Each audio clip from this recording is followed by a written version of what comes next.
juma ye marsi kalo kile mugan ani wɔɔrɔ sanba fila ani mugan kelen o ye bi ye foli ni waleɲuman dɔn an b'o bila ka taa di aw bɛɛ lajɛlen ma k'a fɔ aw ma k'aw ni ce aw ka danaya la renouveau télé sugantili la an tɛ sɛgɛn an tɛ ɲinɛ an bɛ a fɔ aw ye aw minnu bɛ aw ka temps ta ka aw sɔgɔ anw na k'a daminɛ tɛnɛ fo ka na bila juma la nɛgɛ kaɲɛ 7 o mana se walasa ka se ka renouveau sɔgɔmada kunnafoni ko lasɔrɔ aw ka tile kɔnɔna na aw ka kunnasiriw o bɛ se ka ban cogoya min na an bɛ aw bɛɛ lajɛlen fo an lamɛnbagajɛkulu an mana sigi kɛnɛ kɔnɔ an tɛ ɲinɛ aw kɔ cogoya si la radio renouveau lamɛnbagaw aw ni sɔgɔma radio ɲɛlɛnnin ka bɔ segu an bɛ segu n'a lamini ka foli kɛ sɔgɔmada in na radio bɛnkan ka bɔ kerewani radio tiɲɛdugu ka bɔ jura radio futa ka bɔ yanfoyila radio bɛsago ka bɔ kucala radio kanaga ka bɔ joro radio kumakan ka bɔ bila radio jigiya ka bɔ san radio naro samaya ka bɔ ɲɛwulini radio danbe ka bɔ boron radio faso kanu ka bɔ welesebugu radio nciba fm ka bɔ katifa lajɛ radio nema fm ka bɔ kasaro radio tolérance ka bɔ mopti radio miracle fm ka bɔ buguni radio kusata 2 ka bɔ jalakɔrɔbugu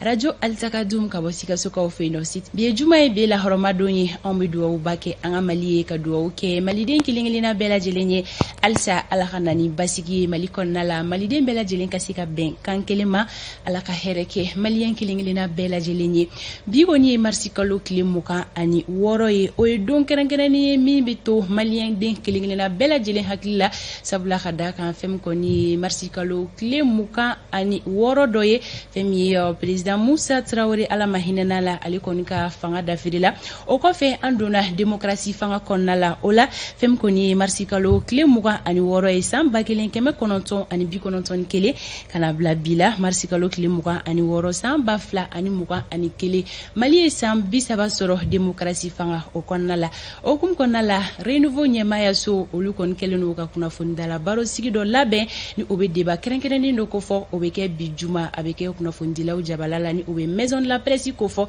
Isa Kabasiri bɛ sɔni ale bɛ n'a ka na o kunnafoniya bɛɛ lajɛlen da aw tulo kan anw ka dibila baara kɛbagaw ka fara anw yɛrɛ ka labɛn bɛɛ lajɛlen sabatira sisan anw bɛna don kunnafoni kɔnɔna la ko baroja ye baro ɲɔgɔntigiya ni baro kɛ ɲɔgɔn filakɛ wɛrɛ tigi Idrissa Siribe Janjo Masa ale bɛ kɛnɛ kɔnɔ Janjo Fanta Tumota awali jan alhamdulillah basu ala anne arseli sannena bashi foyi tɛ na Janjo ala k'an ka jumaw caya ya masha Allah kan Amina ko bɛɛ lajɛlen nɔgɔya amin ami fo Fanta ani an bɛ sɛgɛnbali ɲinɛnbaliw fana fo lajɛbaw ni lamɛnbaw Mali kɔnɔ ani Mali kɔ kan sango kɛrɛnkɛrɛnnena farafinna tungu kelen-kelenna bɛɛ la jamana minnu bɛ yen ni maliyɛnw ka ca kosɛbɛ n'u fana bɛ soli ni ka u ɲamada renouveau ka sɔgɔmada kunnafoni n'o ye renouveau matin ka bɛɛ lajɛlen fo ka bɛɛ lajɛlen waleɲuman dɔn y'a fɔ bi ye juma ye nka bi y'a damana juma fana ye bi ye juma ye an b'an sinsin ka juma min don ani juma caman tɛ kelen ye baw sango kɛrɛnkɛrɛnnɛ Mali kɔnɔna na juma ka bɛn 91 o mars kalo tile 26 ma juma fana tuguni ka bɛn min ye k'a dɔn k'a fɔ san 2021 o tile 26 ma alors an bɛ se k'a fɔ juma min don ani juma caman tɛ kelen ye maliyɛn bɛɛ ka kan k'a ɲini k'a dɔn ni ka laban k'an ka tarikuw ɲini ni ka baro k'a ka Fanta Tumota yɛlɛ an ka don kunnafoni kɔnɔna la Janjo Masa a ka d'an ye sanga kunkurunin kɔnɔ i kan hakiliw lalaraw ye fɛn kɔni ye marisi kalo tile 26 o événement kan ayiwa bon an bɛ se ka dɔ fɔ a la tarikuw la an ye minnu kala la kɔntɛ an b'a dɔn k'a fɔ caman bɛ yen bi o kumana an bɛ ka taa danga min na san 30 Fanta jamana si la fɛn tɛ nka san 30 hadamaden si la a bɛ se ka kɛ o ye a tigilama sɛbɛkɔrɔ balokuyalen ye kosɛbɛ parce que an b'a dɔn juma min ni an b'o la bi o kumana san 30 i k'a dɔn san 2091 ka se bi ma maa caman bɛ yen minnu fana bɛ yen n'u da bɛ jamana kunkanko kibaruya la maa caman bɛ yen minnu ni ma bɛ se k'a fɔ u bɛ jamana yɛrɛ fana nɔrɔ bila yɔrɔ caman na bi nka a donni ma kɛ u ɲɛna walima a kɛra caman ɲɛna a ka kɔrɔ ni minnu ye dɔɔni i n'a fɔ anw n'a ɲɔgɔnnaw o kumana i b'a ye k'a fɔ san 91 an kɔni kibaruya min mɛn a bɛ to Mali tariku kɔnɔ Fanta a bɛ to Mali tariku kɔnɔ parce que i b'a ye k'a fɔ a jamana ye min ye Musa fanga sɔrɔsiw kɛlen ko ka san caman san 20 n'a kunkanfɛ kɛ fanga na o kumana jamakulu fana fara ɲɔgɔn kan wulila kosɛbɛ ka labɛn caman sabati a ma ɲɛ min kɔ u b'a fɔ cogo min i y'a mɛn entre parenthèses i y'a marcelé ka fɔ la lahiri a déconné donc a kɛra sababu ye fanga kɔni binna donc 91 a bɛnna jumadonya ma maa minnu fana ni olu tora la maa ka ca kosɛbɛ o de y'a to an ka jamana marabaaw ma ɲinɛ a kɔ fiyewu parce que u ye pont dɔ yɛrɛ tɔgɔ da la Bamakɔ yan ka kan mɔgɔw k'a dɔn k'a fɔ n'i y'a mɛn ko pont de martyr kun dɔ de b'a la parce que n'i bɔra ba ɲɛdɔn in kan ka jigin du kɔnɔna kan i b'i bila monument min na o kun ye walasa ka tariku tariku kɛ k'a dɔn k'a fɔ don dɔ tɛmɛna Mali kɔnɔna na o cogo kelen fana na liste fana sɛbɛnnen don pyramide de souvenir la donc ninnu ye fɛn minnu ni mɔgɔ kan k'a ɲini k'a dɔn k'a fɔ tɔgɔ minnu bɛ fɔ kɔrɔ de b'a bɛɛ la san 30 o kɔnɔna na fanta bayɛlɛma caman kɛra parce que mun kɛra fanga yɛrɛ bin sababu ye n'o ye Amadu général k'a fɔ a bɛ ban kuma min na général Tino n'o ye Amadu Tumani Ture n'a ka jamakulu ma olu kɔni ye fanga bin 91 u ni jamanaden dɔw ka fara ɲɔgɔn kan nka i b'a ye k'a fɔ a tilara ka na tuguni nka cette fois-ci jɛmu fanga kɔnɔ parce que an y'a fɔ sisan a bɛ fɔ ko bɛɛjɛ fanga bamanankan fɔcogo ni peut-être a faamucogo tɛ kelen dɔw ko ko bɛɛ ti jɛ fɛn kelen na dɔw b'a ko jɛmu fanga alors donc Amadu Tumani Ture na jɛmu fanga na nka ale fana labanna tuguni a ka fanga Tuna en 2012 o kɛra Amadu Aya fana fɛ donc o fana kɛra mars kalo dɔ kɔnɔna na donc i b'a ye k'a fɔ mars kalo tariku ka bon kosɛbɛ nka exception na kɛ mun ye élection kɛra o kɔfɛ tuguni o kumana an ka jamana min ye fanga wɛrɛ tuguni o fana Tuna 2020 kɔnɔna na o kɛra i n'a fɔ CNSP mɔgɔw fɛ ni a bɛ tali kɛ Hasimi Goyita Sadio Kamara Malik Diaw Modibo Kone olu minnu bɛ yen bi n'an bɛ olu yɛrɛ ka ma bɛ se k'a fɔ ka mara la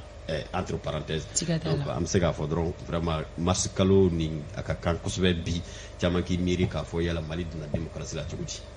Idrissa Sidibe Janjo Masa an b'i fo i ka nin hakililajigi ninnu na fɛn min kɔni ye démocratie fanga Mali kɛlen kɔrɔ ka san 30 sɔrɔ o kɔnɔna na o hukumu kɔnɔna la ka hakililajigi halisa ka fɔ fɛn min kɔni ye groupe renouveau ye o kɛlen no ka débat kɛrɛnkɛrɛnnen labɛn bi juma Isa Kaba Sidibe ale bɛna o kunnafoniyaw di an ma Janjo Masa o kɔfɛ anw ka bidon baara ɲɔgɔn welele an bɛ kuma di kunnafonidila dɔ ma kunnafonidila min ale kɛra kunnafonidila fɔlɔ ye maa min ni a sen cunna farabugukaw fɛ yen nɔ tuma min na a bilennen don o la an bɛ don min ko bibi na an bɛ se k'a fɔ fɛn min ye jɔnya juru ye o tigɛra ka bɔ farabugukaw kan na pepepewu o hukumu kɔnɔna la an bɛna kuma di o kunnafonidila ma o ka se ka ɲɛfɔli kɛ an ye o kɔfɛ anw bɛ taga Solo o bɛ Bafulabe mara kɔnɔna la an bɛna kuma di Solo ka den dɔ ma o ka se ka ɲɛfɔli kɛ u ka dɔgɔtɔrɔso dɔ jɔli kun kan ko kunnafoniyaw kan Idrissa Sidibe Janjo Masa ale bɛ yan nɔ ka se ka don kibaru ka o lase aw ma fɛn min ye Sori Ibrahim Diallo ye fɛn min ye siraba kunnafoni o bɛ ale bolo Hawa Daɲugu bɛ yan ka se ka kɛnɛya kunnafoni lase aw ma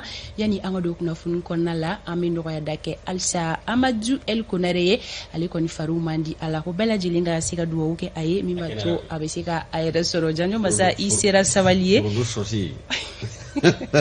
merci Idrissa Sidibe Janjo Masa ale bɛ don kibaru lase aw ma sisan ayiwa bi don kɛrɛnkɛrɛnnen ye Janjo Masa bi kɔni chômelen don Mali fantan naani bɛɛ lajɛlen na bi tɛ baara o hukumu kɔnɔna la maliyɛnw bɛ fɛ ka dɔn kunnafoniya jumɛn bɛ an ka jamana kunkan bi fantan b'i fo k'i waleɲuman dɔn ani aw minnu bɛ yen a y'a fɔ cogo min na bi ye don kɛrɛnkɛrɛnnen bi ye sɛgɛlafiɲɛbɔ dɔ ye an jigi b'a la k'a fɔ caman bɛ yen u b'u jigi kɛ i k'a dɔn k'a fɔ renouveau télé ye jabaranin sabu kibaruyaw ni kunnafoniyaw caman bɛ na ɲɛfɔ 26 mars kunkanko la nka sɔgɔmada joona i k'a dɔn k'a fɔ bi kunnafoniya kumaba minnu bɛ an bolo an b'a hakili jigin k'a fɔ sifinnaka minnu dɔw n'olu tun bɛ Tɔnbɔkutu olu kun farala ɲɔgɔn kan k'a fɔ k'u bɛna u ka nisɔngoya taama kɔni kɛ k'a sababu kɛ min ye ka laɲini dɔw kun kɛ k'a fɔ maaw tacogo baara la Tɔnbɔkutu olu ma wasa la wa ka laban ka jalaki bolonkɛnen ɲɛsin directeur régional min bɛ protection civile kunna Tɔnbɔkutu nka ko u balila min na ko polisiw ye i k'a dɔn k'a fɔ u jɛnsɛn u bɛ ɲɛfɔli kɛ o kɔrɔfɔ kɔnɔna na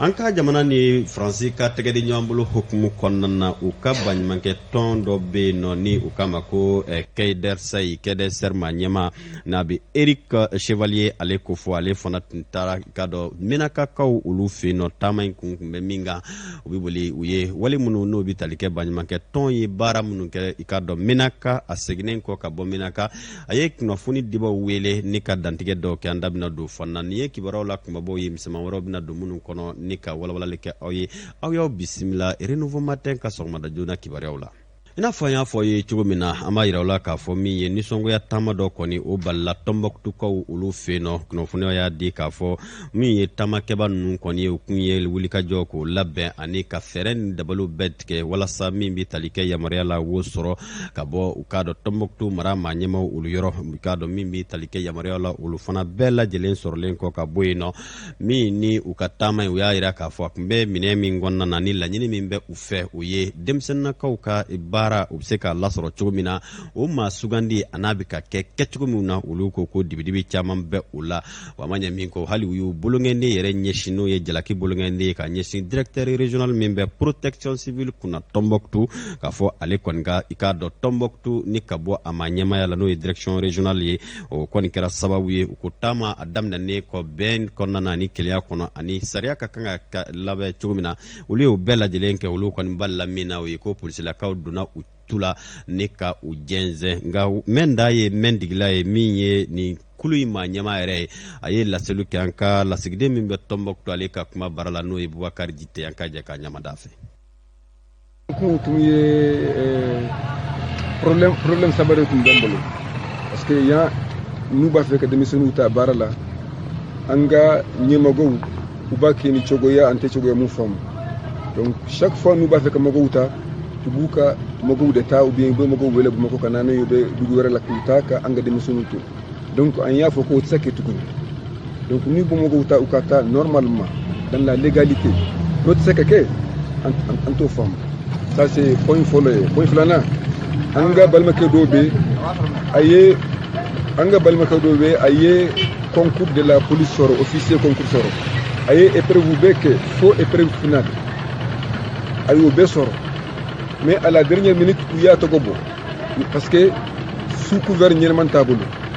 mɔgɔ ɲɛnɛman t'a bolo a somɔgɔ foyi tɛ mun ye ministre ye ou bien mun ye député ye o de kama u y'a bɔ u ye dɔ bila place la donc u ye mun bila place la o ye ministre dɔ de ka levé ye an y'a faamu ko c'est parce que mɔgɔw de t'a bolo o de kama u y'a tɔgɔ bɔ donc an y'a fɔ ko fantan de don sisan u y'a tɔgɔ bɔ donc an tɛ sɔn o ma donc an y'a fɔ sisan an bɛ marche kɛ o fana kama ok point sabanan o ye le directeur protection civile que directeur a bɛ yan Tombouctou yan a ka baara cogo an m'a faamu ale fana fɛ ni recrutement bɛ kɛ a b'a kɛ cogo min ka d'a ye donc an y'a fɔ o fana an tɛ sɔn o ma donc fo ale ka bɔ yan carrément dugu nin kɔnɔ parce que a ka baara cogo vraiment mɔgɔ ma faamu mɔgɔ si ma faamu cɛkɔrɔba denmisɛnninw mɔgɔ si ma faamu donc ale fana an y'a fɔ fo a ka bɔ donc o de ye 3 points saba ye an kan ka marche kɛ o an ye autorisation sɔrɔ maire de y'a d'an ma maire dugu kɛ responsable fɔlɔ ale de autorisation d'an ma pour que an ka bɔ maire ka signature n'a caché filɛ donc o de y'an poussé an ka bɔ.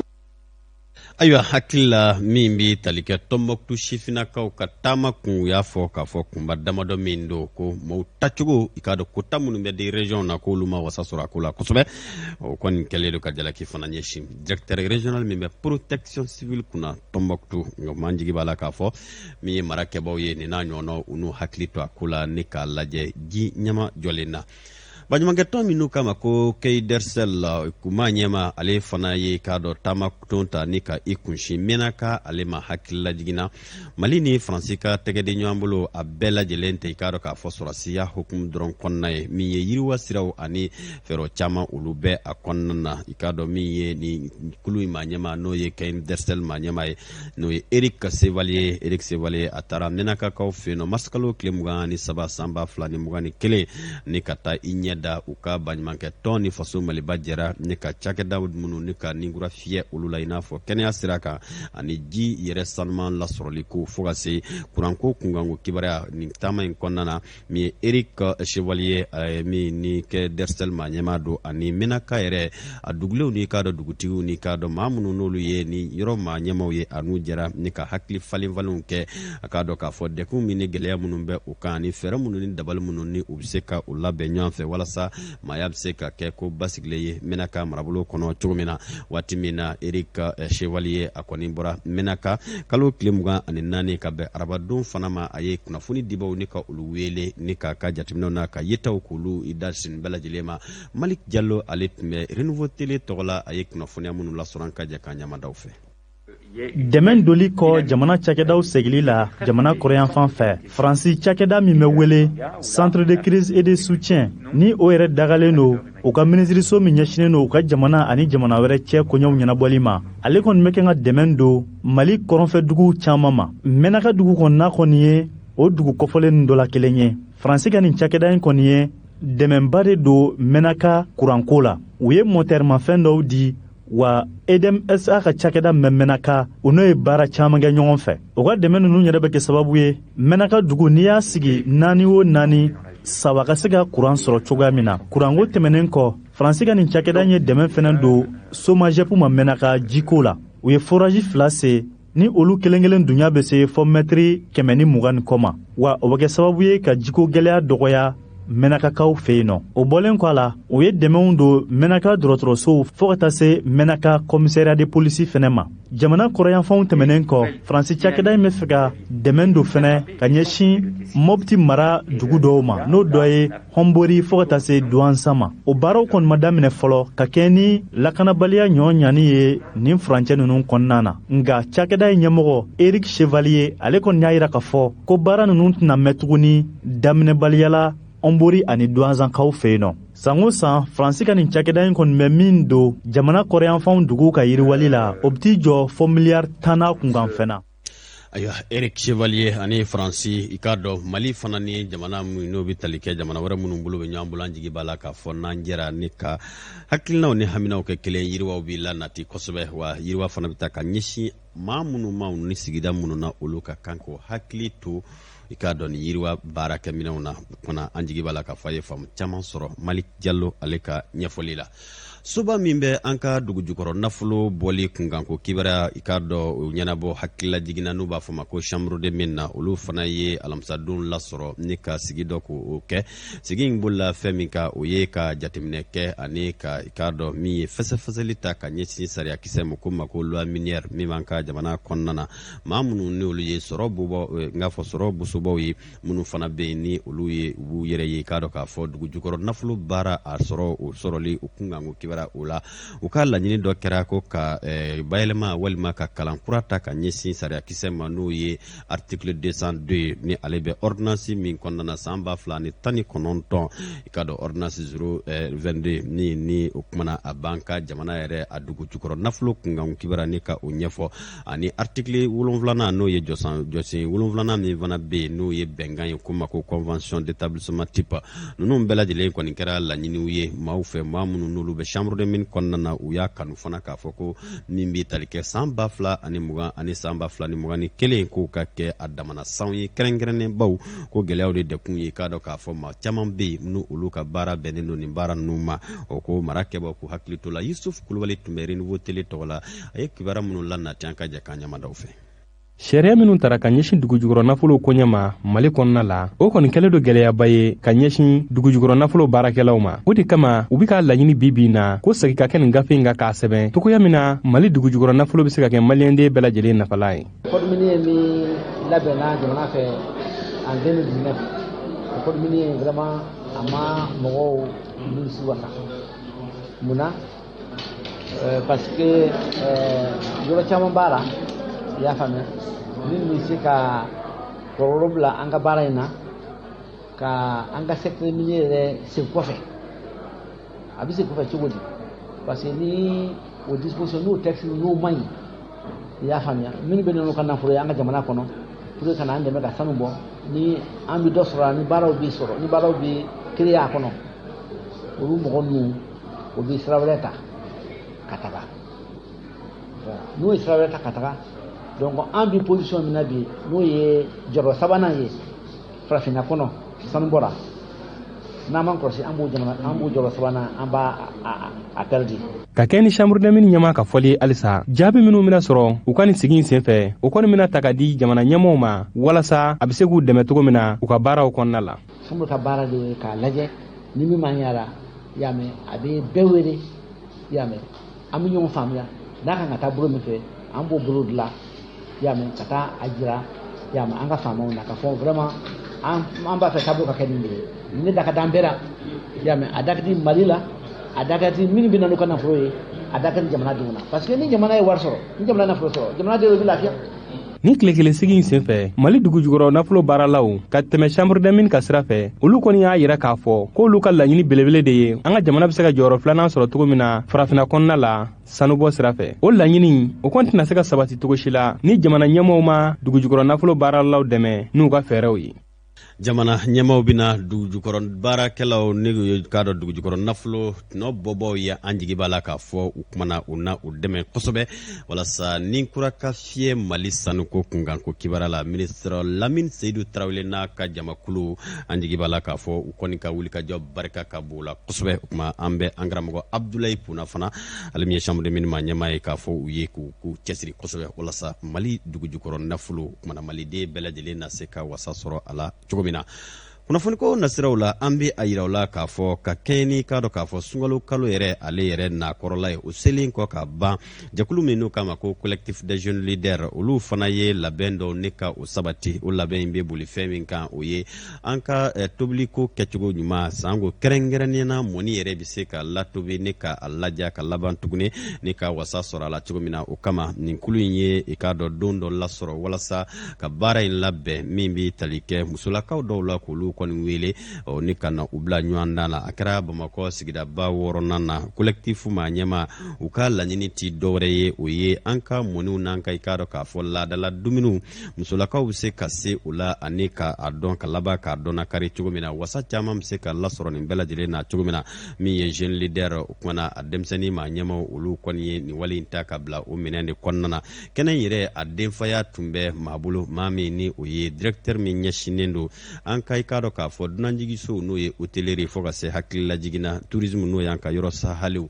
directeur national de l'hôtellerie et du tourisme n'o o ye Mamari Jara ye a kun bɛ ale ka yamaruya kɔnɔna na kulu in ma ɲɛma n'o bɛ tali kɛ collectif des jeunes leaders n'o a ma ɲɛma Ibrahima Samake ye ale ye walawalali dɔ ta ne ka ɲɛsin k'a dɔn k'a fɔ ko in yɛrɛ a kɛkunba o ma an ka jɛ ne k'a ɲɛmada a ka i k'a dɔn fɔlenw na Amadu Jara ale ye jaw ni kumakanw fara ɲɔgɔn kan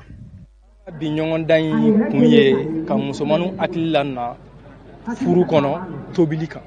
parce que an y'a jateminɛ musoman caman de bɛ ka problème sɔrɔ u ka furu kɔnɔna la ka sababu kɛ tobili kɛbaliya ye tobili niveau plutôt donc an y'a jateminɛ a problème caman bɛ ka kɛ a bɛ ka bɔ ni furusa ye a bɛ ka bɔ ni bana wɛrɛw ye adamadenya yɛrɛ kɔnɔna la généralement n tɔrɔ RN dun i b'a ye bɛlɛ ni fɛn bɛ cayali min kɛ dugu na o de b'o olu provoquer quoi an y'a ye olu caman bɛ sɔrɔ gabuguda la quoi o bana ninnu kɛlɛli kama an bɛ fɛ ka muso hakili lajigin tobilikɛyɔrɔ la a b'u dɛmɛ furu kɔnɔna la a b'u dɛmɛ diɲɛlatigɛ yɛrɛ kɛnɛya yɛrɛ fana kɔnɔna la quoi donc o concours lancement an ye o de organiser Ɲamakɔrɔ comme an yɛrɛ les pères organisateurs an ye Ɲamakɔrɔkaw ye donc on a divisé Ɲamakɔrɔ en 5 secteurs Ɲamakɔrɔ Bacɛkɔrɔbugu ni Ɲamakɔrɔ Dugutigi la an y'o kɛ i b'a fɔ secteur 1 Ɲamakɔrɔ Kɔkɔ secteur 2 Ɲamakɔrɔ Sɛbuguni 3 Ɲamakɔrɔ Zirabakɔrɔ 4 Ɲamakɔrɔ Kɔkɔ 5 donc ni secteur 5 in bɛɛ la an ye musoman kelen choisi a yɔrɔ bɛɛ lajɛlen na o musomanninw de b'u k'u ka secteur kunnawolo kunnawololi in kun tɛ i b'a fɔ ni i cira e de tɛ se tobili la dɛ non juste i nana de ka message dɔ véhiculer message an bɛ fɛ ka min kɛlɛ on ne peut pas faire ça tant que n'an ma personnalité dɔ bila en action voilà donc an yɛrɛ y'a ye mois de carême ɲɛkɔrɔla la furu caman de bɛ proposer furu caman de bɛ kɛ ka bɛn a ma fana donc an y'a jateminɛ furu caman de fana bɛ sa n'a tɛmɛna a caman fana ju ye tobilikɛbaliya ye bon o tobili bɛ signalé yɔrɔ min na généralement mɔni de bɛ tobili considérelen don sunkalo la kosɛbɛ mɔni ko ka gɛlɛ kosɛbɛ a kuma na a ka ca npogotigininw na bi minnu bɛ k'a fɔ o kuma na olu fana ka kan ni ka wasadon na kosɛbɛ hakaja u bɛ se ka mɔni duman ni k'o labɛn k'o bila k'o kɛ kɔrɔsiw ma tigɛ cogo min na o kuma na an bɛ foli belebele ta ka ɲɛsin directeur national de l'hôtellerie et du tourisme n'o bɛ Mamari i ka dɔ Jara a n'a ka kulu jamakulu ko fɔ ni kun ye walasa ka ninkurafiya nin baara ninnu na walasa ka i ka dɔ kunnafoni ta ko fɔlɔ ka kun cɛ nin ye kunnafoni telima ye min na lasɔrɔla ka bɔ kulu yɔrɔ ko ma ko opération Barkhane ale cɛdenw ka bɛn kalo tile 25 ma san 2021 sɔgɔmada yan fan fɛ min ye Barkhane cɛden minnu b'an ka jamana kɔnɔna na olu kɔni ko ko u ye dangari kɛ dagala daga min ni ale ni k'a dɔn k'a fɔ dugu min ni o ye k'a ma ko Indelman na ani walejugu kɛbaa dɔw ka daga kun bɛ ani Indelman bɛ taa kilomètre 60 bonyango la o k'u kɔni k'a dɔn k'a fɔ gosi ta ka ɲɛsin u ma n'o ye ka